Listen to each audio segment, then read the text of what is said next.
Hi guys, welcome to mobile training academy.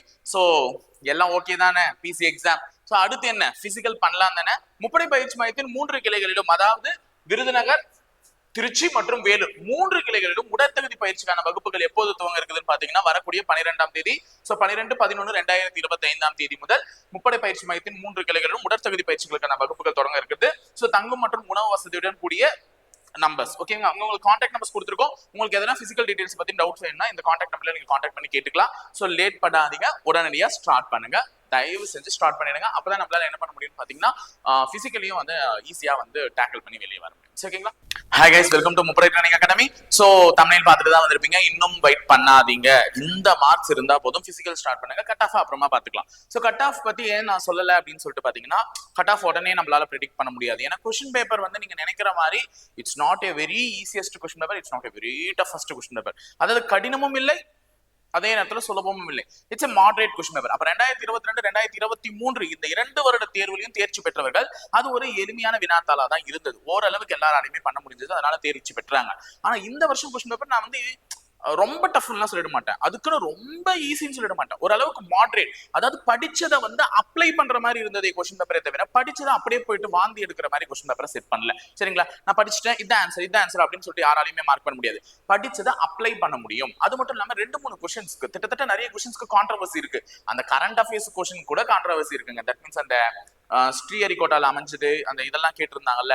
So அதுல கூட நிறைய வார்த்தைகள்ல தவறு இருக்கு. சரிங்களா? அந்த எல்லாம் வார்த்தைகள் எல்லாம் பாத்தீங்கன்னா நிறைய தவறு இருக்கு. அதெல்லாம் ஏன் எதுக்குன்றத நான் விளக்கத்தை அப்புறமா கொடுக்குறேன். அதுக்கு நான் எப்படி அப்ளை பண்ணலாம், மேபி போர்டு ஆன்சருக்கு மாத்தி கொடுக்கும் போது அதுக்கு எப்படி அப்ளை பண்ணலாம் அப்படின்றதெல்லாம் உங்களுக்கு நான் தரேன், பார்க்கலாம். சரியா?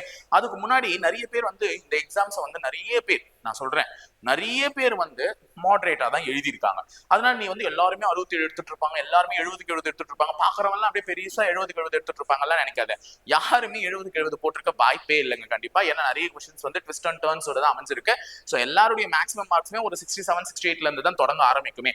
அப்ப அவங்களுடைய கட் ஆஃப் ஆனது என்ன ஆகும் பாத்தீங்கன்னா கொஞ்சம் குறைய போகுது, கொஞ்சம் குறையதான் போகுது. ஏன்னா ப்ரீவியஸ் வேகன்சிஸை கம்பேர் பண்ணி அதுல இருக்கக்கூடிய மினிஸ்ட்ரியல் அண்ட் எக்ஸிகியூட்டிவ் வார்டு அதெல்லாம் ஸ்பிளிட் பண்ணி ஸோ இந்த மார்க்ஸ் இருந்தா it's safest mark to prepare physical. சரிங்களா? பிசிக்கல் ஸ்டார்ட் பண்றதுக்கான ஒரு மார்க்கா நான் வந்து ஒரு கன்சிடர் பண்ணி ஒரு சில மார்க் சொல்லியிருக்கேன். ஸோ எங்களுடைய இன்ஸ்டாகிராம்ல நான் இப்போ வந்து குவிஸ் வந்து ஒரு போலிங் வந்து போடுறேன். அந்த போலிங்ல வந்து எங்களுடைய இன்ஸ்டாகிராம்னு சொல்லிட்டோமா, யூடியூப்ல போடுறேன். எங்களுடைய யூடியூப்ல வந்து ஒரு போலிங் போடுறேன், பாய்ஸ்க்கு தனியா கேர்ள்ஸுக்கு தனியா போடுறேன். எவ்வளவு மார்க், சரிங்களா, எவ்வளவு கொஸ்டின்ஸ் அட்டன் பண்ணிருக்கீங்கன்னு ஒரு போலிங் போடுறேன். அந்த போலிங்க்கு தயவு செஞ்சு என்ன பண்ணுங்கன்னு பாத்தீங்கன்னா நேர்மையா விடையளிங்க. ஏன்னா ஓட்டு போடுறது உன் உரிமை. சரிங்களா? வரக்கூடிய எலெக்ஷன்ல யாருக்கு ஓட்டு போட்டு முடிவெடுத்தா இந்த பிரச்சனை எல்லாம் சால்வ் ஆகும்ன்றது உங்களுக்கு தெரியும்ல. அதுக்கேற்ற மாதிரி முடிவு பண்ண போறீங்க. அந்த ஓட்டிங் முடிவு பண்ணனா இந்த ஓட்டிங்க கரெக்டா பண்ணுங்க. ஸோ எவ்வளவு மார்க்ஸ் எடுத்திருக்கீங்கன்றத கரெக்டா கமெண்ட் பாக்ஸ்ல கமெண்ட் பண்ணுங்க. அந்த இதை பண்ணுங்க, நாங்க பாத்துக்கலாம். சரியா? ஸோ இவங்க எல்லாம் இப்ப வந்து ப்ரிப்பேர் பண்ணலாம். ஸோ அதுக்கு அடுத்தது டிஎன்யூஎஸ்ஆர்பி அஃபிஷியல் ஆன்சருக்கு விட்டதுக்கு அப்புறமா நான் வந்து என்ன பண்றேன், கட் ஆஃப் உடைய இது போடுறேன். ஏன்னா அதுல நம்ம கொஞ்சம் குளறுபடிகள்லாம் இருக்குல்ல, அவங்க என்ன குளறுபடி எல்லாம் பண்ணி வச்சிருக்காங்க, அதுல என்ன பண்ணலாம் அப்படின்றதெல்லாம் முடிவு பண்ணிட்டு நம்ம பாத்துக்கலாம். சரியா? சரி, இப்போ ஆண்களா இருக்கக்கூடிய பட்சத்துல, நீங்க ஒரு ஆண்களா இருக்கக்கூடிய பட்சத்துல இந்த மார்க் எடுத்திருக்கேன் சார், நான் இந்த கம்யூனிட்டியை சேர்ந்தவன் சார், நான் ஸ்போர்ட்ஸ் கோட்டாவை சேர்ந்தவன் சார் அப்படின்னு சொல்றவங்களா இந்த மார்க்ஸ் இருந்தா நீங்க தாராளமா பிசிக்கல் பண்ண ஸ்டார்ட் பண்ணிடுங்க. ஏன்னா டைமை வேஸ்ட் பண்ணாதீங்க. வருத்தப்பட்டு 3 நாள் 4 நாள்னு கழிச்சு கடைசியில 1 மாதத்தை கழிக்க வேண்டிய சூழ்நிலை வந்துடும். அதுக்கப்புறமா திடீர்னு ரிசல்ட் வந்துருச்சுன்னா ஐயோ நானே எதிர்பார்க்கலையே, எம்பே ரிசல்ட்ல வந்துச்சு, இதுக்கப்புறம் நான் எப்படி ஓடுவேன், எப்படி தாண்டுவேன், எப்படி ஏறுவேன்னு சொல்லிட்டு என்ன பதறினாலும் ஒன்றும் வரப்போறது இல்லை. அதனால தயவு செஞ்சு இந்த மதிப்பெண் இருக்கிறவங்க அவங்களுடைய பிசிக்கலை ஸ்டார்ட் பண்ண ஆரம்பிக்கும். அதாவது பிசி எம்பிசி எஸ்சி கடந்த 3 வருட தேர்வுகளை நான் கம்பேர் பண்ணி, தேர்வுகளையும் கம்பேர் பண்ண, எழுதிய மாணவர்களுடைய எண்ணிக்கையும் கம்பேர் பண்ண, அதே மாதிரி எழுதப்பட்ட கேள்வித்தாளுடைய கடினத்தன்மையும் கம்பேர் பண்ணன்னு சொல்லலாம்.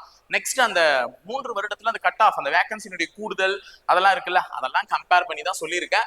ஸோ பிசி எம்பிசி எஸ்சி வகுப்பினரை சேர்ந்தவர்களாக இருந்தால் நீங்க ஒரு 57 56 மதிப்பெண்கள் இருந்தால் தாராளமா பிசிக்கலுக்கு ரெடியாக ஆரம்பிங்க. இது போதும். சரிங்களா? எல்லாரும் வந்து சார் 60 வந்துடும் சார் அப்படின்னு சொன்னீங்கன்னா ஓகே, வந்துச்சுன்னா சந்தோஷங்க, வச்சுக்கோங்க. ஓகேவா? எனக்கு ஒரு பிரச்சனையும் இல்லை. சரி, 57 56 இந்த மதிப்பெண் இருக்கிறவங்க தாராளமா பிசிக்கலை கொஞ்சம் ஸ்டார்ட் பண்ணிடுங்கம்மா. இட்ஸ் டைம் இல்லை நமக்கு. ஓகேவா? அதே பிசி முஸ்லீமே இருந்தவங்க 49 48 மதிப்பெண்களுக்கு நீங்க போட்டிருக்கீங்க அப்படின்னா தாராளமா உங்களுடைய பிசிக்கலை ஸ்டார்ட் பண்ணுங்க. அது மட்டும் இல்லாம பிசி முஸ்லிம்ஸை பொறுத்தவரையும் அவங்க எழுதுனதை வச்சுதான் முடிவு பண்ண முடியும். பிசி எம்பிசி எஸ்சியை பொறுத்தவரையும் சொல்லலாம் 57 56 தாராளமா சொல்லலாம். பிசி முஸ்லிம்ஸ்ல யாராவது நல்லா பெர்ஃபார்ம் பண்ணி அவங்களுடைய வேகன்சி அந்த இடத்துல குறையக்கூடிய நேரத்துல இது கொஞ்சம் ஏறலாம். சரிங்களா? ஆனா நான் 49 48 வந்து படிங்கன்னு சொல்லிட்டேன். SCA வகுப்பினரை சேர்ந்தவராக இருந்தா 56 55 மதிப்பெண் எடுத்திருந்தா போதும். நான் 56ன்னு சொல்லியிருக்கிறதே கூட என்ன பொறுத்தவரை அதிகபட்சம் தான். நீங்க 55 எடுத்திருந்தா போதும், தாராளமா ப்ரிப்பேர் பண்ண ஆரம்பிங்க பிசிக்கல் SCA வகுப்பினர். ST வகுப்பினருக்கு 55 முதல் 54, சரிங்களா? இந்த 2 மதிப்பெண்கள் இருந்தா பிசிக்கலை வந்து ஸ்டார்ட் பண்ணிடுங்க. எனக்கு தெரிஞ்சு இதுல இருந்துமே இன்னும் 1 மார்க் குறையலான்றது தான் என் கணிப்பு. மேபி ஏறுச்சுன்னா கண்டிப்பா ஏற வாய்ப்பு இருக்காது, குறைய வாய்ப்பு இருக்கு, சரிங்களா? இது இந்த மார்க் இருக்கிறவங்க ப்ரிப்பேர் பண்ண ஆரம்பிச்சிருங்க பிசிக்கல்.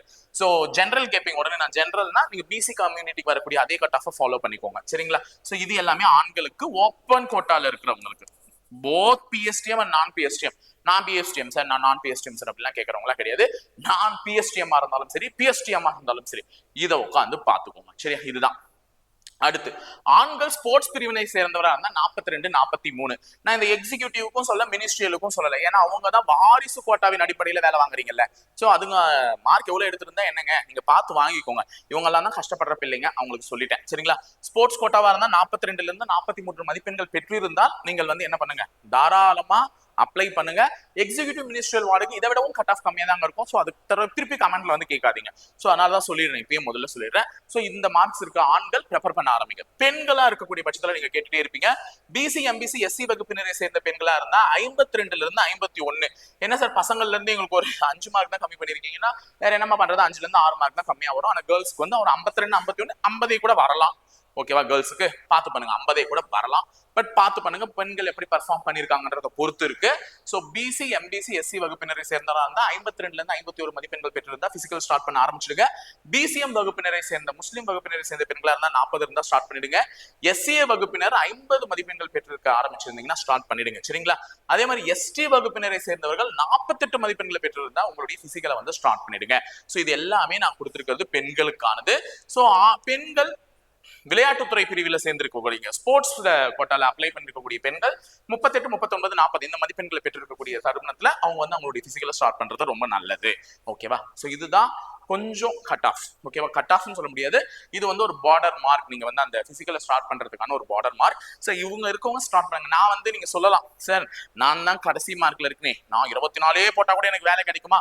அதெல்லாம் உன்னை யார் யோசிக்க சொல்றா? என் கோவமே அங்கதான் வரும். அதெல்லாம் உன்னை யார் யோசிக்க சொல்றா?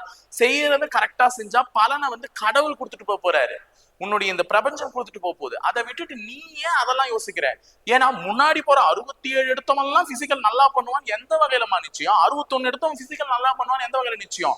அவனுக்கு எதனா ரோப் ஏற முடியாம போலாம், அவனால எதனா லாங் ஜம்ப் பண்ண முடியாம போலாம், ஒரு ஈவெண்ட் கூட கம்மியாகலாம்ல. அப்ப நீ அடுத்தவங்களை பத்தி சிந்திக்காத, உன்னை பத்தி சிந்தி. நான் என் முழு முயற்சி போட்டு 24 மார்க் வாங்குவேன், 24 அந்த ஸ்டாரை வாங்குவேன் அப்படின்னு சொல்லிட்டு முடிவு பண்ணேன். அதை விட்டுட்டு அங்க போயிட்டு இவங்க போயிட்டு தேவையே கிடையாது. ஒழுங்கா பண்ணுங்க, பிசிக்கல் நல்லபடியா பண்ணிடலாம், சரியா? சோ கண்டிப்பா பண்ணுவீங்க. இந்த மார்க் இருக்கிறவங்க இப்பயே டைம் வேஸ்ட் பண்ணாம ஸ்டார்ட் பண்ணிடு. அதனால தான் இன்னைக்கு இந்த வீடியோவே போட்டேன். இல்ல இன்னும் 2-3 நாள் கழிச்சு கூட போட்டிருப்பேன் ஆன்சர் கீழே வந்ததுக்கு அப்புறம். சரி நான் இது போடுறது இந்த 2 நாள் எதுக்கிட்ட பசங்க சும்மா வேஸ்ட் பண்ண, அட்லீஸ்ட் ஒரு வார்ம் அப் ஆக்டிவிட்டிஸ்லயாவது ஈடுபட்டுமே தான் போட்டேன்.